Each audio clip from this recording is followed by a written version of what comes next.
This will be better. Here's to those who wish us well. Oh, all 10 of them. All 10 that'll watch it for 30 seconds. My goal is to have at least 10 people clocking this bitch in for 30 plus seconds. It'd be great. It'd be so awesome. You have 4. Oh, I gotta really look under there. I got it on a funny angle, but okay. So do you want to roll with some questions? I have a weird, hopefully this will, as we gain a little momentum, the demographic will open up, but obviously I have a skewed demographic of moms that I train their kids, and then that like high school athlete thing. So obviously like those are the people those are the ones that are asking me the most frequent questions right now. Mm-hmm. So I get a lot of powerlifters, a lot of CrossFitters. Like actually it's funny. One of the biggest ones was from a dad at a CrossFit gym. He's got two kids. I want to say like 12 and 10. And he wants to know about like when's the best time to start actually like training them, you know? Well, that's the same question. So we can be done here. Oh, maybe one of us should just come up with questions since we get the same questions. No. I was thinking I'd ask you a question. You field it, bounce back to me. I answer what I think. And then goes the That is literally the first question. What? That I got. What? The youth training question. Yeah. And that's one of those ones you can really go down a rabbit hole because obviously it's so specific. And I think knowing who asked you the question in the first place is the first place you start. Like you got to diagnose the dad that asked you that question. And is the dad asking it for himself, or is the dad asking it actually for his kid? And basically what I'm getting at is pretty often I get that dad that was like real hardcore, probably has some lifting background of his own, wants to get his kid into it. I feel like it's not the most where you have the high school male football player and his dad wants to get him into powerlifting. He's a lineman type or linebacker type. And logically from his era wants to make that jump into powerlifting is going to make him a better football player. And there's some truth in that, but if the kid is not engaged in it, or I guess the age, was that more what I can't remember your question now specifically, but he asked what age? Yeah. So he has 2 kids. One's 10, one's 12. He wants to know when's the best time to actually, I would assume when he says training, he's talking about putting him under a barbell. Yeah. When is the best time, or is it, because I've heard conflicting both. I have my knee-jerk reaction, but again, like what's your take on that? So if let's say this guy, he's really into CrossFit, this dad, and I'm making an assumption, looking at his Instagram, like the kids that's what they're going to be lifting. They'll probably be doing school sports, but they're going to be like doing CrossFit-esque type workouts. So if that's what they're going to end up doing, when's the best time to actually get to a point where it's like, all right, now in that world, they're going to start snatching, cleaning. You do also heavy Olympic variations, back squatting, front squatting in that volume they usually do. Yeah. So what's your take on that before I dive in on mine? I mean, my knee-jerk reaction is, if I said an age, I'd be like 14, 15, but I'd say puberty is a big deal right there. Yeah. Like not 12-year-old puberty, but that kind of, I'm peaking in puberty, basically. Like hormones are a flying, because you can see some tremendous stuff there, but it's very individualized, because if you throw an age number, if you just throw a number on it, might not be. Age is a number. Biologically, that's not necessarily what's going on, and might not be primed. And then the other thing is, what does that kid look like? Are they full of piss and vinegar, or is this like their first introduction, and this is going to be way too overwhelming to jump straight into it? And do you start in a different point and you kind of like, really, really slowly get up to speed with that kind of training? But I mean, that's where I started, and I saw even with some improper technique, that was when I put a barbell on my back, was 14, 15 maybe. Was that high school, like going from middle school to high school weight room? I had a little bit in middle school. We had a little kind of ratchet spot that had like a Nautilus circuit setup in it. So I done some leg pressing. I think I did some bench pressing. I think bench press is the only free weight in there other than dumbbells. But there was zero instruction in that environment.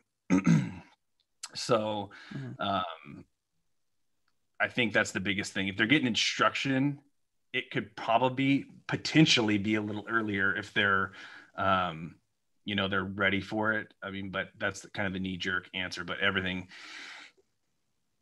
I feel like I'm going to answer every question the same in regards to it's very specific to that person. It's hard to make blanket statements. It's also why, it's tough when you make those when you recognize those things and like, oh, it has to be specific to the person and where they're at.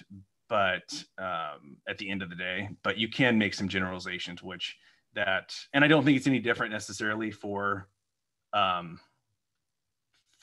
female. If anything, I found I could train females earlier because they don't break the rules in the sense that they listen better. Just a little bit. And that is critical for if something bad's going to happen or something's going to derail, it's because you didn't listen to, what you were told to do. And pretty quick, young boys can get into ego contests, and then things start to go, that's the double-edged sword of being a young male. Is the greatest thing and the worst thing that you can do in training is be around your peers and challenge each other, and be around your peers and challenge each other.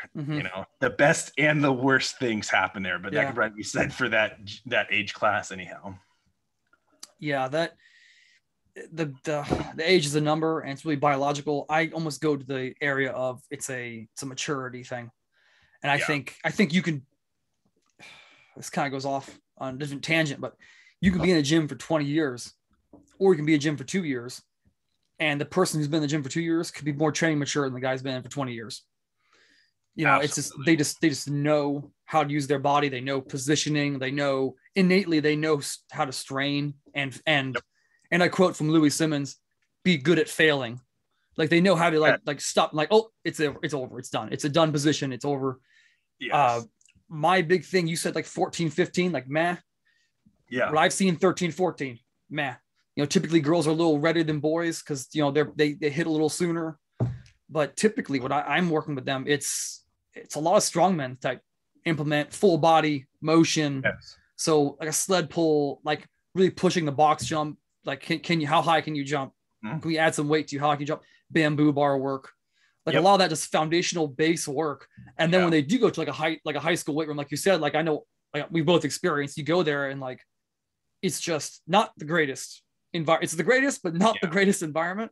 Their body's going to be able to temper so much more, for lack of a better term, improper abuse to the weights and to the intensity levels that typically get applied by the high school strength coach, who is really just the offensive or defensive coordinator. And to no fault of their own, they're doing the best they absolutely can. Like their degree is in teaching, and they really enjoy, that. So they're doing the best they can.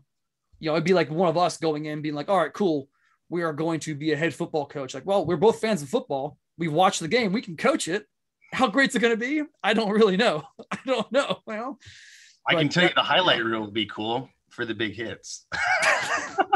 It would be a real running offense. I don't know what to do. Heavily run the run. Let's run people over. Yes. Let's just make everyone bulldozers. Get offensive line really good at prowlers and sled pushes, strong triceps and delts, and let's just push things and see how far we go. Get a defensive lineman, make him our running back.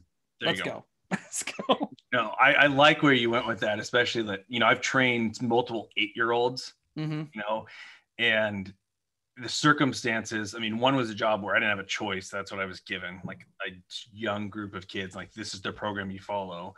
But I've had individuals that were, on their way to being high-level gymnasts that are little kids, and you went to using implements that you aren't necessarily under load, but you can use a lot of different implements to just do movement patterns and get comfortable in new positions, holding things in the positions you're going to, do later on in the future. And that you can start, whenever, especially when you're talking about using a bamboo bar, PVC pipe, or anything that you're now holding in a position that you one day hopefully will graduate to and hold to the load. Yeah. Whenever. Yeah. Whenever. I mean, I think I'm not gonna lie that I don't have my little kid doing stuff like that. Oh, 100%. Like, how many times have you been in a weight room, like collegiate weight room, and you hear you're going to get, you know, your head coach just was able to get this guy and he's from middle of nowhere, and you look up at the middle of nowhere is a farm town, and you get really giddy and really excited because you know he's been doing nothing since he was like 6, 7, 8 years old, then using wheelbarrows, chucking hay bales, and he comes in, he's an absolute monster. Yep. Doesn't really know what to do. But for some reason he can hang clean 4 plates. Yes. Why? I don't know. Yes. But you do that much in your life, like you get really brutally strong. Like I'm sure like the world's strongest men, they don't practice power cleans, but I'm pretty sure they could do a nasty power clean if they wanted to. Just nasty. Oh, I'm sure. You know, I mean, like, sure. Oh, dude, Louis once told me the story. He had never, I think it was a while into, like, he Olympic lifted for like 11 years and then he got off it for like 4 or 5 years. It's like, no, I like powerlifting. That's my thing. Went back to it with a non-rotating bar. He power cleaned just from the floor up to the top, I think 365 with a non-rotating bar at 181. I'm like, fuck, man. Like, his wrists are fine. Yeah, his wrists are fine. Yeah, not a problem. Grabbed it with the meat hooks and yeah, just rip that thing up. Like, yeah, dude, like, no, all that core strength too that comes in from doing manual labor, and then just, you know, feeling a weight move through space as opposed to, you know, having it in a controlled range of motion on a machine or something like that. That's what transfers over that you can see in certain sports really well. But no, I cannot tell you how many times the coach kind of laid the outline for what they were bringing in, where this recruit came from, what he's all about. And you just know, especially the longer you've been in that environment, there's certain things also in the opposite direction that if they say a few things, it's like, oh, sweet. We got a sweet prima donna coming in to visit us this week. Yeah. You definitely get giddy when you know, like, this is real farm boy strong coming in. And yeah, oftentimes, it might not be the most skillful thing, but gosh, some of that stuff, I mean, we were always trying to come up with new creative ways to make things more, you know, more organic, I guess is what I would say, more organic, like you do real activities, because, you know, there's this notion that, like, you know, doing Olympic cleans is going to transfer over to shoving bodies around better. Is like the thing that's going to transfer over the best is shoving bodies around. Yeah. Just a little bit. Guys that have physically actually grabbed stuff and thrown it in multiple different directions and done it repeatedly. This is probably a topic for another time, but that's an interesting thing too. I mean, you think about throwing a hay bale, and you're doing it, you know, obviously I grew up myself doing that a lot, and you're doing it for hours and hours on end, you know, and we would attribute that to, we're training endurance at that point. It's like, yes, but it's amazing someone that just threw, you know, depends on what the hay bales look like, but, you know, you're throwing somewhere between a 40 and I've seen pretty heavy hay bales. Yeah, they get up there, man, especially if it's wet. Yes, for hours. Yeah. And then you get a dude that can hang clean raw 315 with no form. You know, you kind of walk through it for the first time. There's like conversations to be had there as far as, you know, getting strong with volume. I had this conversation with Matt Vincent when he came down to NSU, and we were talking about, you know, strength training. I was like, man, I got really strong doing 15 reps on exercises, like really strong, because I progressed in the weight at 15 reps or 20 reps or whatever it might've been. And yeah, there's this hang up on how you train for strength, I believe. And what it really looks like at the end of the day and how it transfers out into what trick you're doing. But yeah, like I said, another conversation. Yeah, no, I mean, the last thing I'll say on that before I move on, I think we've sufficiently gone off topic on this topic, but yeah, no, the idea of hitting those moderate to high reps is, for many people in strength conditioning, it's a very novel concept, because for many people they're going to get that DOM sensation, that muscle, they get sore. And like, that's not really productive, especially in season. That's not the greatest thing. But one of the strongest squatters I've ever known at Westside, he swore his when his raw squat was the best it was because he did 5x20 straight bar. That was his heavy day. That was his max. And then like the lighter day, it was a 5x5 or like a 10x2, 8x3 bands, all that. But 5x5 straight weight. And he's hand guys like, I'll take 5-10 minutes between my 20s. Sure. But I got strong at that, and a single, I think what you develop is that superior tendon development and that ligament development in that range of motion. Sure. Just repeatedly pop yourself up. And he was like a basketball. He just popped down, popped right back up. If there was a box, even better. Just bam. Yeah. Even better. So I'm only imagining that rep 20 though, like it was hard. Like rep 20. Yeah, no. He said he would get to like 14, 15, and he'd like take like 3 or 4 breaths between each one. Yeah. You know, just to blast those first, 10 to 15 out to get to the actual money. Gosh, I'm it's a man after my own heart. I love that. I love that. Doing that many reps with a heavy weight is a different type of thing too. I mean, once you earn the ability to throw 4 plates on and doing multiple, 20 plus reps with things. It reshapes you both physically and mentally. Oh yeah.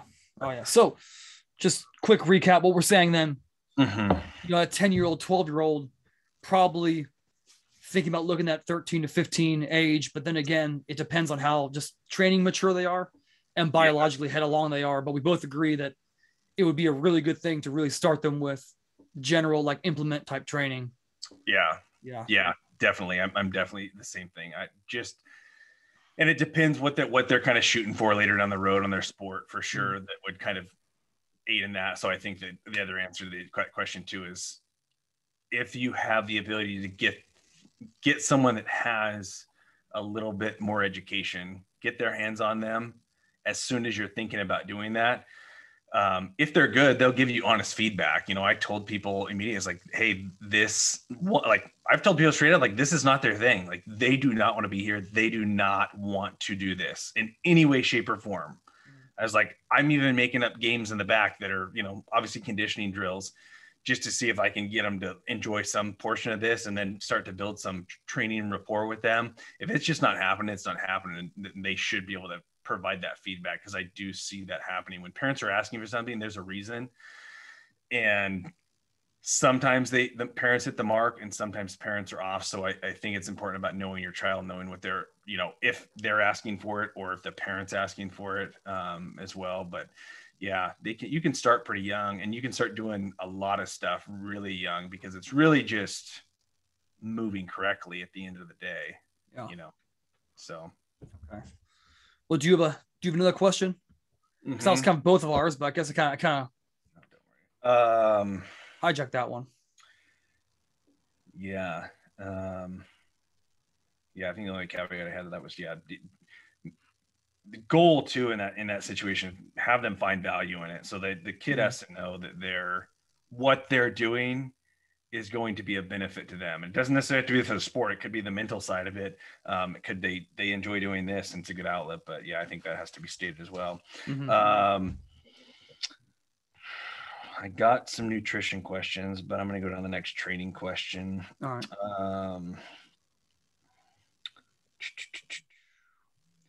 I'm not a nutritionist, so how do I train at home and stay consistent? So I definitely think that's a COVID. I mean, I think a lot of people are training at home now as opposed to in a gym, and they're, trying to put some things together. I think that might be, I don't know. I don't know if that train is going to continue to go. I think there might be more and more people.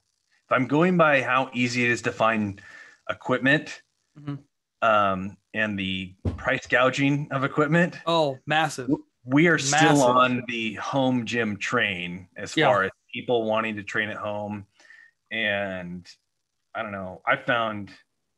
I know the pitfalls of training at home sometimes. And it usually just comes in the form, you have a lot of distractions, whether it be family, kids, your refrigerator really close to the garage door, whatever it might be. Which I don't know, everything's legit as far as, what's going to make you consistent at training at home. But, What are your thoughts on this? I think it's for me, training at home is very difficult because I have always been one who needs separation from church and state. And when I was at Knox, I drove 45 minutes, I told you this before, to go to a gym, because in that 45 minutes, I'm completely separating my mind from everything at work. And some of the best sessions I've had in the last like 10 some odd years were at that gym, just because I have that much separation. I could completely eliminate everything. And on the way back, I could rehash everything, calm myself down all the way back home. So I think that separation of church and state is very, very big. And the only way to really hone that in is to say, if you have a household with, wife and kids, like tell them like, all right, these 4 days of the week from 3:30 until 5 or whatever, time's going to be, has to be my time.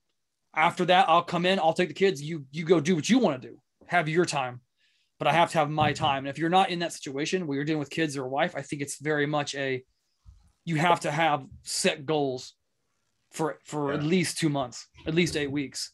So you have something, okay, I have to get after it every day, or however many days a week you're going to do it, or I'm not going to achieve these goals, realistic goals, but goals. If you don't do either of those two things, I think you're just doomed to fail. And I think a lot of people are putting a lot of money into that, and it's not going to work out the way they think it's going to work out, because I think it's going to be really cool.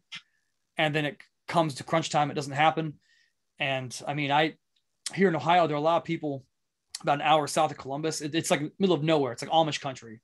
Yeah. And actually, the woman I just went and picked up a piece out there. This guy's a home gym, and I probably say about strength equipment, not a weapon for the. Not a weapon. No, I'm not. No, a piece. Say a piece. That's right. No, I'm not. No. This was not a pick up a weapon thing. This was a pick up a. Joe collects strength training equipment. I do. I'm an absolute nerd, so I picked up a Cybex. Did I tell you that? I got a VR1 leg press. No. This is a Cybex VR1 row rear delt. No. Oh, so dude, you got this between our last conversation then. Yeah, when the dog passed away, we had to like spend money on something. That's a heck of a coping mechanism. I think so. It was great. So we went there, and you live out there, in the middle of nowhere, again amongst the Amish. Like, so there's nothing out there. Gorgeous, but nothing out there. You need to have that, because you're not going to drive 45 minutes in really horrible back roads to get to a gym.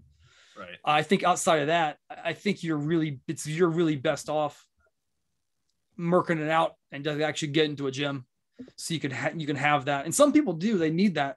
They need to be able to say, well, I'm paying X amount of money a month, for a gym. I better use it, as opposed to just having it in their garage. Yeah. No, I think you nailed it. Spoken like a guy who has either heard people complain about why home gyms don't work, and they do work. It's definitely the type of person. I think you have to have an honest conversation with yourself. I mean, circumstances aren't permitting. You have to train, and you're committed to it. You'll find a way. But I struggle to train at home, and I got everything I need, and it's still difficult at times, for sure. Like, do you have like distractions coming in? Like, does the child run through that buck naked and like start? Right now, I'm doing the worst job ever. When it was just, it's a butt naked child running in.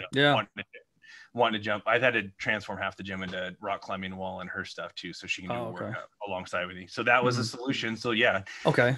So that's definitely something you got to think about. If you do have something like, find another way to moderate. If your kid's upset because they have to be in another room separate from you, it won't work. So you got to come up with a solution, as opposed to just getting frustrated, for sure. But if and it's about getting on a routine, like you said. There's more distractions at 5 o'clock in the afternoon, then you got to do it in the morning, or you got to do it when where there aren't. You can eliminate distractions oftentimes. I can't right now because there's a kid crying at every hour of the night. Right. So it's not really, it wouldn't matter. It's just about getting it in. And it's just about having that conversation with, hey, tomorrow I'm going to train from 3 to 4. I'm going to get it done, whatever it might be. Having your set schedule, and like you said, having your set training, that's it. Having some set goals is pretty critical. That's where I find I derail. I do not write my program down. It will be much, substantially 10 times more difficult if I don't have the program in writing. Yeah, 100%. They Oh, just yeah. can't. Oh, Just yeah. can't. Now, did you have any, when you were at JBLM, did you have any officers or any like, upper level sergeants that had stuff at their house and that's when they worked Yes. out? Yes. It's the same thing at A Knox lot. too. A They lot. they wouldn't mess around anything on base because I'm never gonna go on base, have to go to a gym. People know them. It's like shit. Like they didn't do any of that. Yes. Yeah. Yes. That's a real thing I find in the military, that you get to a certain point where I think there's a lot going on there. You either just want to be away from people. You have so little of your own personal time that I think you just, like, some people need that separation. They want to focus, and military has the most broad set of goals. People would think it'd be different because, you're doing standardized tests, but you could train, 100 different ways and pass those tests in the military. So the autonomy that people have as far as doing what they want to do is huge. But yeah, that caused a lot of people to be like, hey, this is how I like training. I'm going to set this up at my place. I think because of the moving too, there's the people that are hardcore. You have a couple weeks of a gap, or you're traveling or whatever it might be. They want their own stuff so they can basically train all the time. But yeah, I got that a lot. So higher up you get, I guess too, once you're able to forge your own equipment and have it in your garage. Very, very common thing to have. And minimalist too. There's a lot of minimalist training, I feel, in the military, people that train at home with, just dumbbells and kettlebells. Wrote a lot of programs around that kind of stuff too, because that's what they like. It wasn't because that's all they had. That's what they like. No, they like being able to think they can do it all with next to nothing at all. Yep. Yeah. Which, I mean, I guess with kettlebells, I guess you can get away with murder to a certain extent if you're a masochist enough. Can. Yeah. Yeah. So I guess in summary of that, it's limiting distractions is one. Yeah. All right. Two is having everything laid out program wise, at least X amount of weeks ahead. Yes. So you have micro goals. Yep. And set up I would say the only other thing, set up a good atmosphere. Because oftentimes you walk into a gym, I found this, like, what happened? You hear music. If it's your gym, it's probably good music. You could walk into a gym and be like, I'm putting my headphones on immediately. But create an atmosphere, environment, energy. Like, people forget, like, you have control over that space. Make it exactly how you want it. Crank up the music you want, get it to the temperature that you want. All these little things that maybe take, like my garage is cold. It might take me 30 minutes to have the heaters on to get it to the temperature that I want it at. But guess how much better I'm going to train because I took the time to turn the heaters on before I went out there. Like, all those little things, like, control your environment. It's yours. Yeah. So people, I think, take this masochist approach to it where it's like, oh, I'm just going to be hardcore and train in my home gym and get it done. Be hardcore with the training, not with making an environment that's unstimulating to you. Yeah. I think, so like my gym, it's like 3,800 square feet.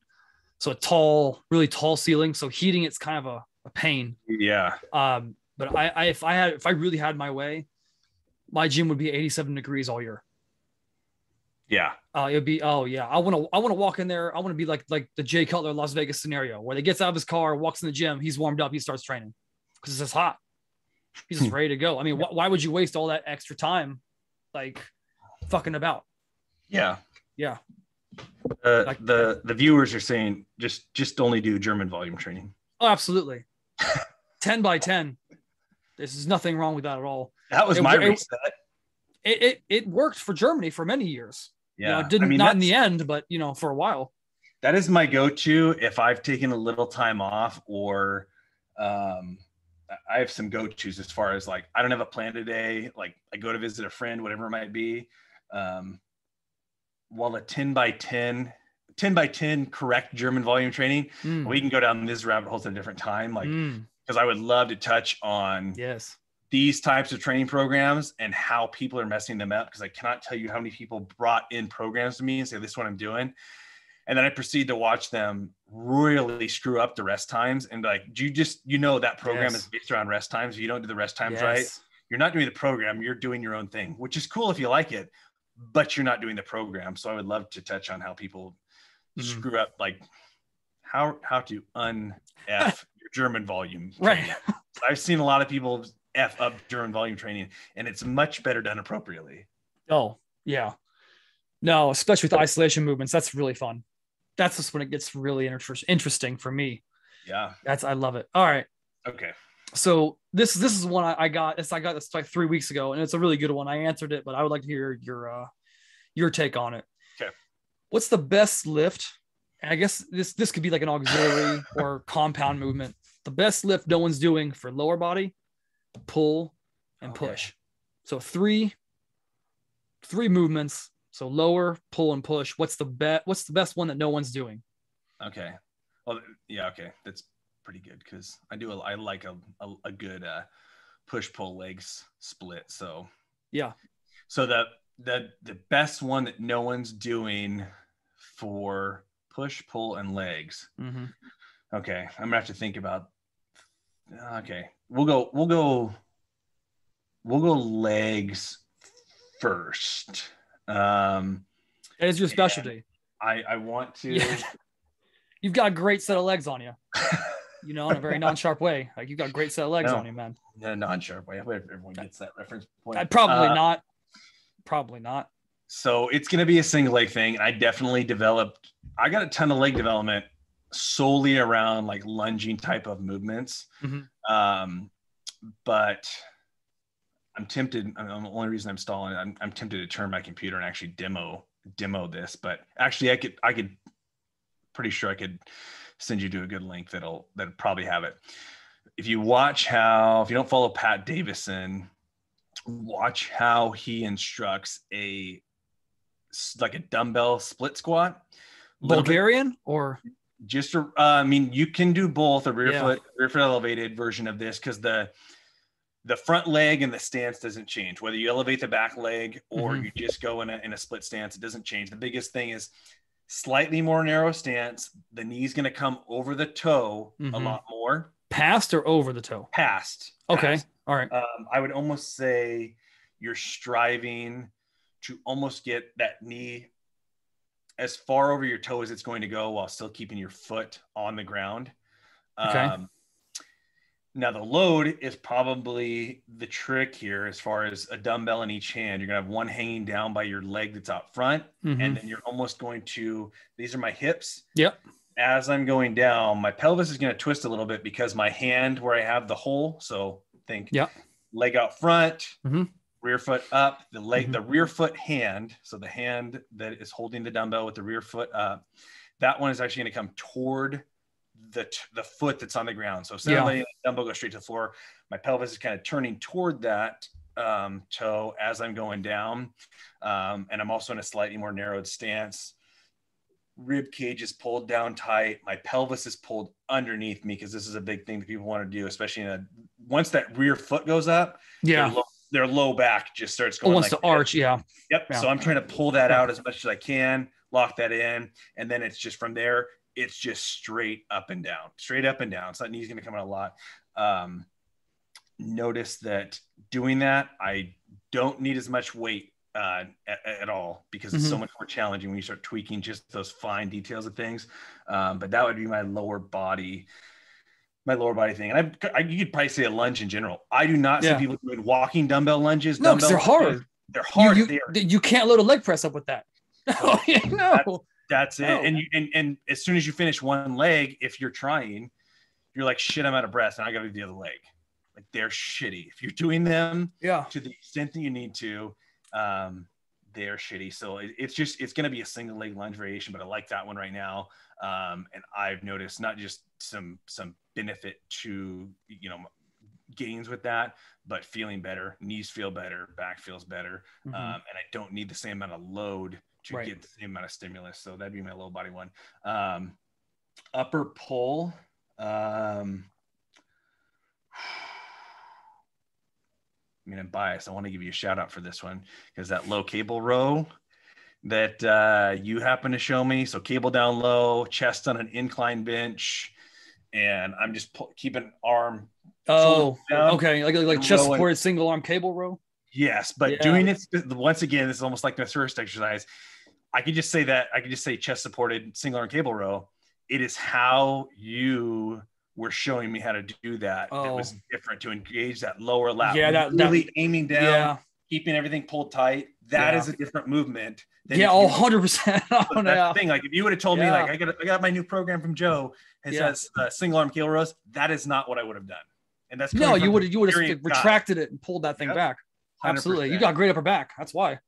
It's 100%.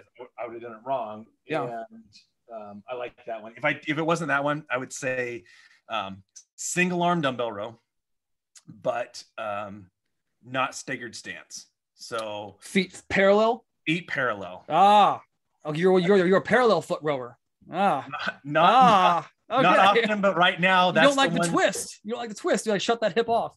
Gotta stop that hip rotation. Okay. I don't get a lot even when I do a staggered stance, but big fan of that one. I mean, these are things too that people aren't doing. You will not see someone in a gym doing that. No. No, I think the latest one I saw doing that, and I don't spend a lot of time on social media for this very reason because it just aggravates me. But I think Chris Bumstead does them like that. Well, he does them like feet together, and like I'll be damned, he has a great back, doesn't he? I posted on my Instagram, so I'm assuming that's where he got it. Oh, yes, of course. Naturally. Chris is following me. I mean, he's Canadian, you know. Okay. I got a clarification question. So are you pulling from high or low on the chest supported row? So as low as possible, as low as you can set that thing, correct? Oh, you talking like when I had you do it? Yeah. I had you up top. I had you up top at like, I don't know. That was that. Oh, that was because we couldn't set it up right. So ideally you want the, you do want your forearm in line with the cable. So you're not having any competition with your shoulder. So yeah, if we could have moved it down about 12, 16 inches. Yeah, that would have been great. But it's almost like a high row. I can already tell you right now, episode 2, we're going to need whiteboards in the background. Get on the whiteboard. Get on the whiteboard. I can do that on mine too. I can put Rich on one side and Charles on the other, and I can just have them. I'll put Rob Thomas somewhere over here in the corner. There we go. Yeah. There we go. Yeah, I can do that. I can bring one over. But yeah, I think that's definitely a good one. Yeah. So yeah, I feel like when I set it up at home, I don't have the option to do it, so I do it pretty low. Mm-hmm. But I just adjust my bench by putting stuff underneath it to compensate for where I want it, basically, to get at the right angle. But yeah. Okay. And then upper body push. Yeah. Reverse grip bench. No, really? Are you just saying that because you want to be cool? No. Okay. No, reverse grip bench, and this is personal because for whatever reason, this shoulder issue, this behemoth Troy scar when Brad Pitt stabbed me in the movie Troy. Oh, yeah, that happened. That's from. You lost a little weight since then. I did. It was tough to sleep. The some vertebrae at the same time too. The apnea was getting to me at that point. Oh, yeah. I can put myself into a position that does not give me any issues at all. If not, I would say for pressing, the thing that people aren't doing is, I would almost say it's not the exercise as much as the training technique. I know this is not the question. I know they just want an exercise. If it wasn't that, I would say the thing that people aren't doing is using chains. And this is not a West Side thing. I don't care if you're doing power, hypertrophy, doesn't matter. Right. Get some chains, bring your own chains, do a chain press of some kind. I don't care what chest exercise it is, with a barbell, throw some chains on. Oh, I want to say so many things about this though. I'd say throw bands on your machine if you don't have chains. Yeah. But some other version of resistance, and then change your tempo on pressing. I think pressing is a little bit more challenging for me. Floor press, I really like dumbbell floor press as a finisher move. That shortened range of motion. I seem to be able to isolate my chest a lot better. I know I'm jumping around, so I didn't choose one. Those are all things that people aren't doing that I would recommend if they don't, or like, hey, I get this a lot in the gym.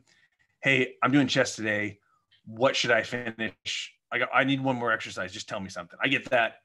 I get that at gyms that I've never met people at. I'll be in the locker room. They're like, hey, I'm doing chest. I swear to God.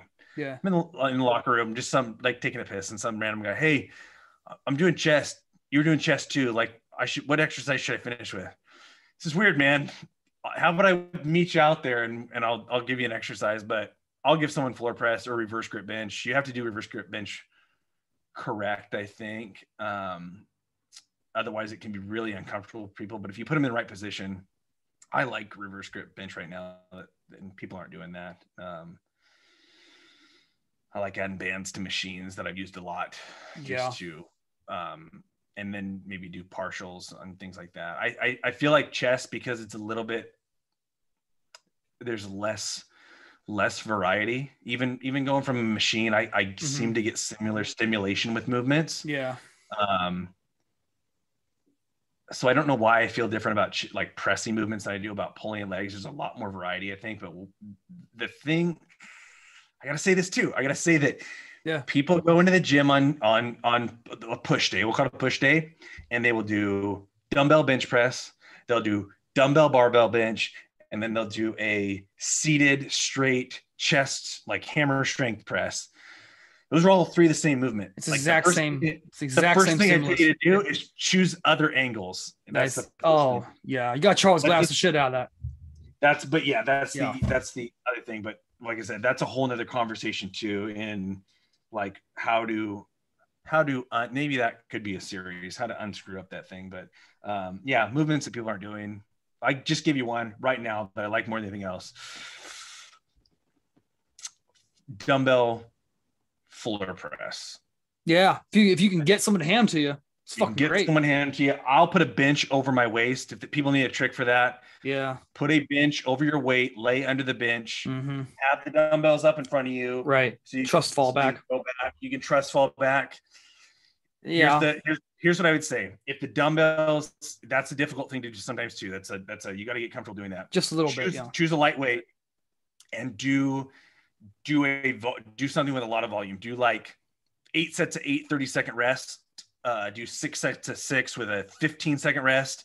So you can just rest in that lying position. You don't have to unload it.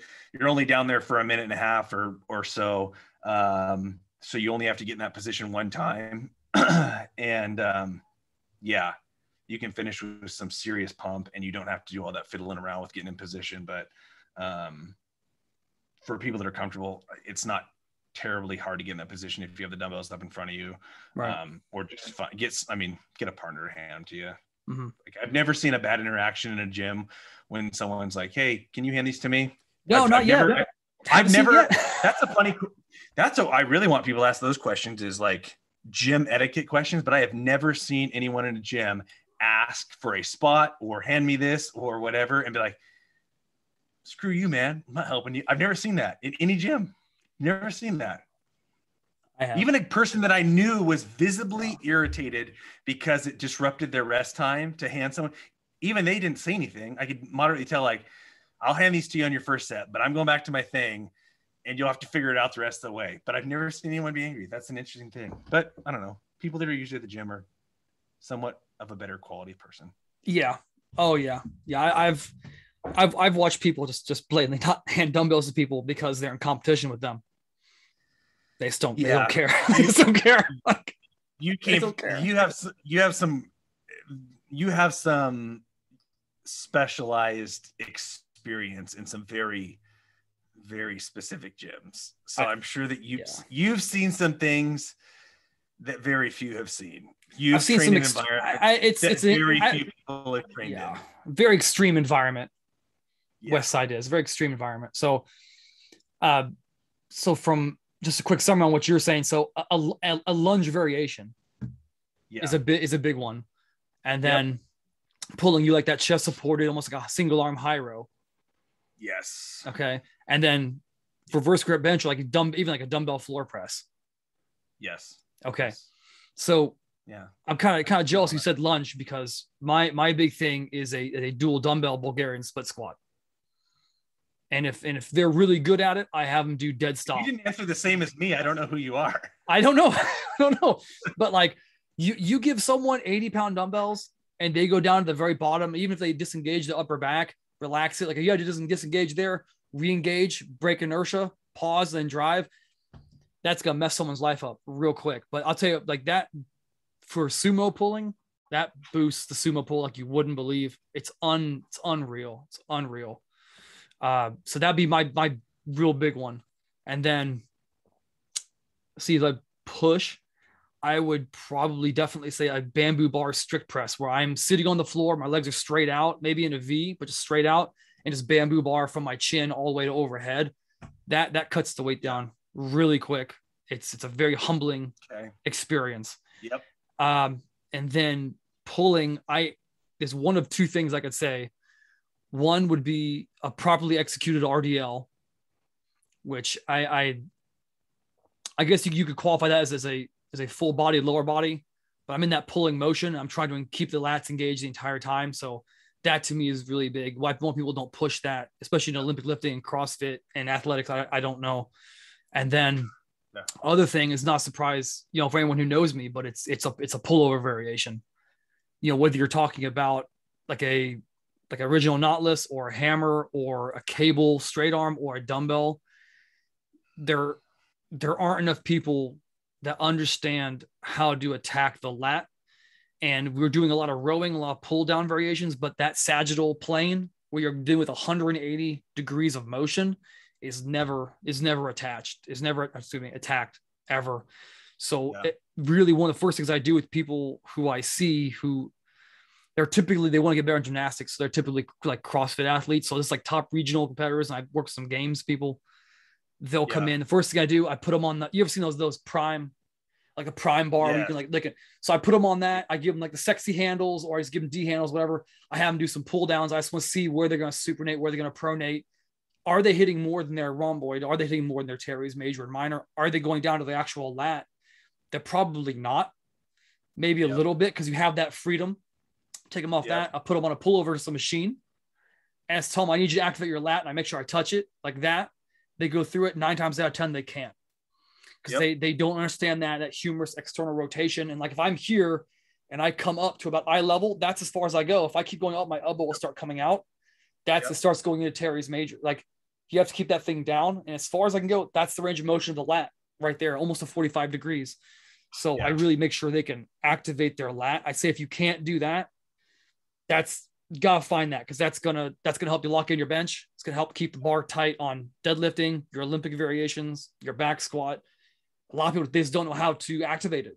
And I'll have people come in and actually upper push wise, I would also say a dip, because I've never known anyone that is a really good dipper who can dip like 2, 3, 4 plates for reps who sucks at benching. You haven't seen Southern baseball players then. What? They can't. Oh, they can dip. They can dip? I'm pausing. Yeah. See, you're pausing. You have children? Okay. Yeah. All right. So Dustin had to go take care of some children issues. He just had a set of twins, I want to say 3 weeks ago or so. So they are just now catching their drift where they're not sleeping as much, and they're actually coming around and yelling and demanding things of Papa. So he gets back, we will continue this. But in the meantime, what I'm saying about the dips is that I don't know anyone who can dip, 2 to 3 plates for 5 to 10 reps who can't throw 275 on a bench and do it cold, or 3 plates and do it cold. It's major lift. And when you're dealing with that kind of lift, sometimes they'll wake up the next morning and they'll tell me like their lats are sore. And like, well, I wasn't using my lats. I wasn't securing them. I wasn't doing anything. Well, what you were doing was you're taking your shoulder girdle and you're actually depressing it, which is actually what is stage 1, activating the actual lat. So they're actually able to do that. Oh, look at that. Which one's that? Yeah. Check the tag. Yeah. This is Quinn. Ah, see, did he wake up? She did. Awesome. She did. I'm getting a test of some kind. Oh, but okay. We're good. She's happy. Rock on. She's happy. I didn't left my thing on. Yeah, I know you're good. No, I was just talking about Yeah, no, I was just talking about just how when people do dips, a lot of time when they do heavy dips, they do them for reps. They wake up, their lats are sore the next day. And that's because a lot of it's because they're starting to actually, when they move it, get to the top, they're actually depressing their shoulders to activate their lats, but they don't know they're doing that just to finish it off. So a lot of people don't, when they go to activate their lat, they don't depress their shoulder first. I have to play my anatomy scale in my head. Yeah, you're good. Yeah. You got my Southern baseball player reference, right? No, I didn't. No. You know, it's Copenhagen, a Southern baseball player can fit in their mouth. Yeah, I get that. I thought you were referencing someone who like has like a disgusting 5-plate dip. Like, see a man put half a can of Copenhagen and a half a pack of bubble gum. No, they put bubble gum. Yeah, they mix it because you're not allowed to like. Yes, because they don't want players chewing. But if it's a gob of gum with tobacco in it, somehow I assume that people don't catch on. Oh no, I got gum. Just a huge wad of big league chew with Copenhagen. That's a thing. Oh, not a good thing. I haven't. No. But yeah, it's a thing. It's a thing. I'm just checking I got to turn sideways to check these. No, you're good. I think we got time for one more each. What do you got?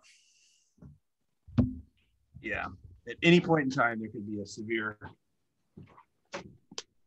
hellstorm of naked child running in here. Oh.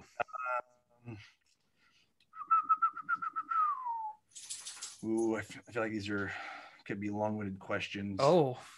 Wait, am I asking you a question right now? Yeah, you're up. To your people, what do they got? My people.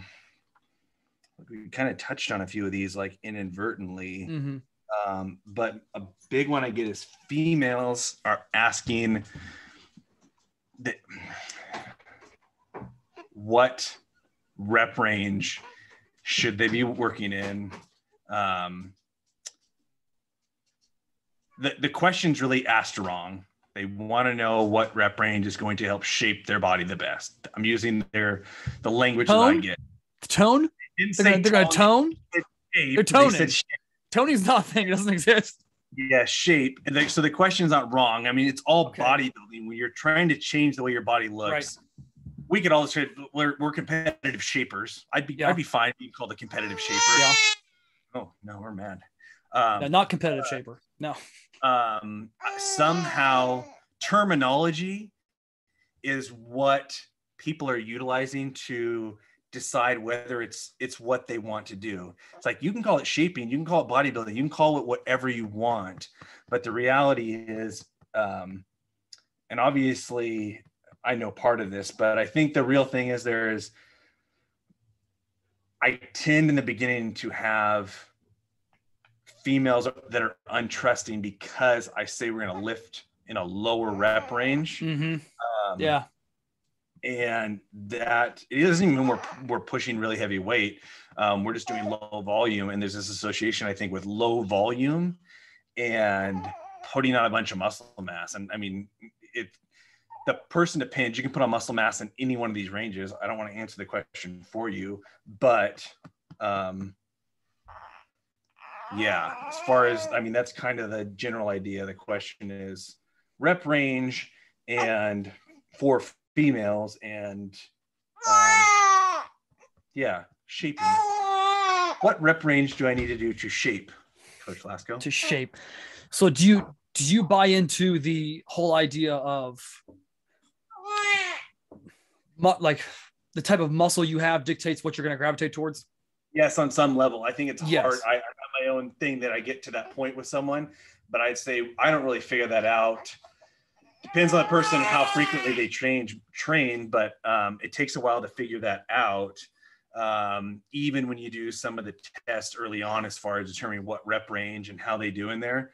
But yes, there's a lot of truth in that. So I've had some females get super jacked in ways that other females just tend to get quite a bit stronger, but visually the changes are fairly minute.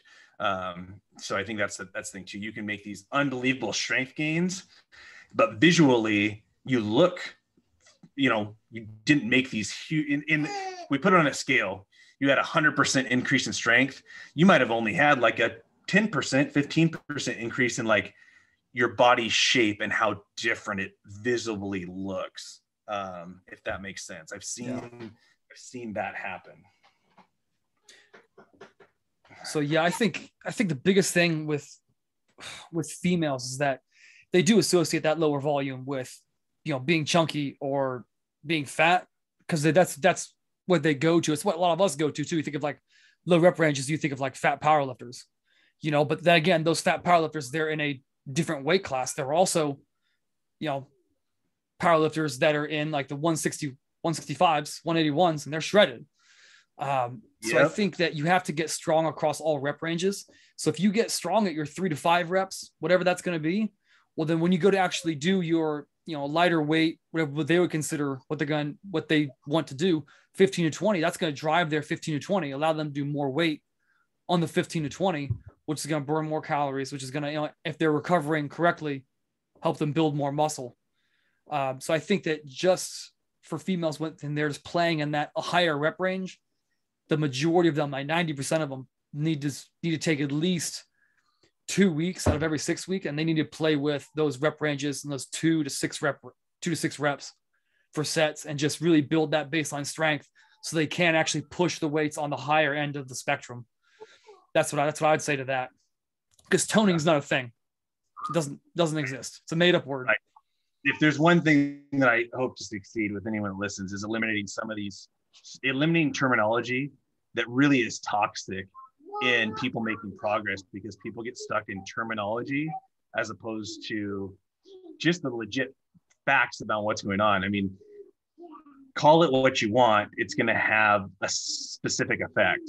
Mm-hmm. And for a specific person, they might get a little bit better, progress in a certain way of training than another person, because that's what their muscle fiber type really kind of dictates. Yeah.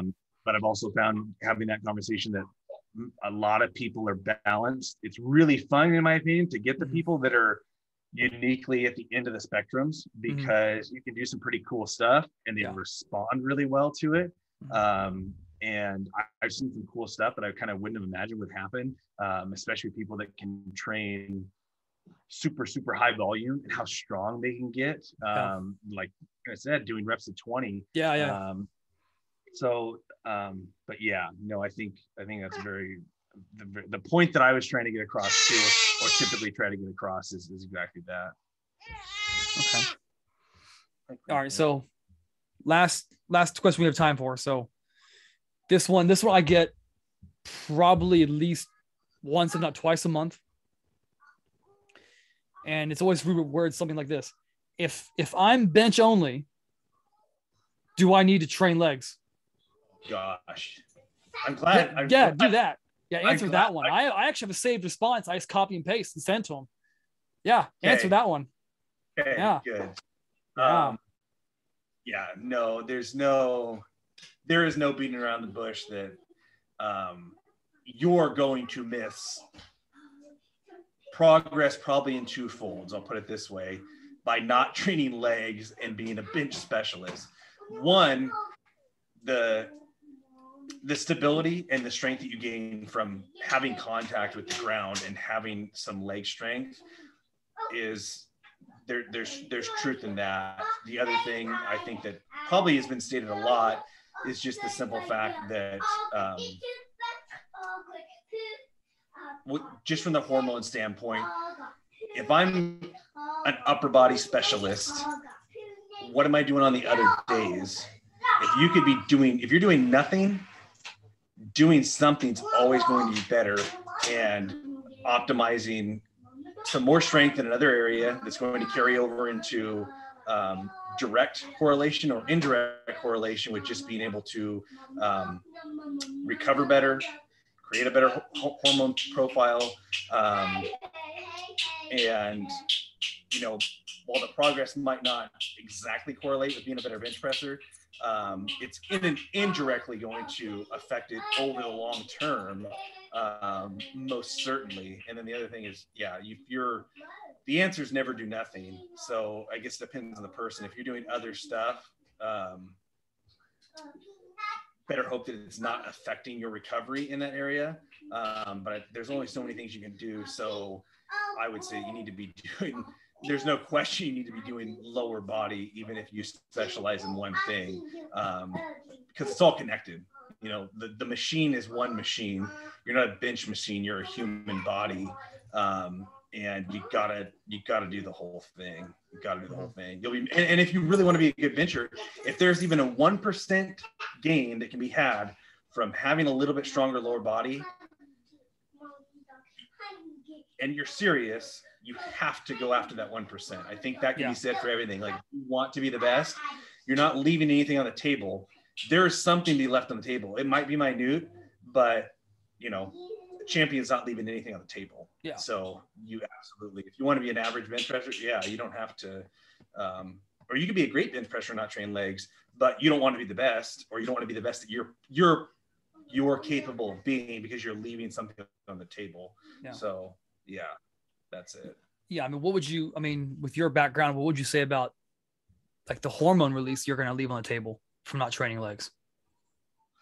How much you leave on the table? Well, I mean, I'm just saying, like, if you're not training legs, that's a massive hormone release you're getting. Testosterone, growth hormone,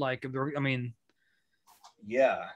I mean, just getting the blood flowing through the whole body is going to aid in recovering too. So not only creating a better atmosphere for growth, but yeah, you're helping that recovery too, just because you're moving. But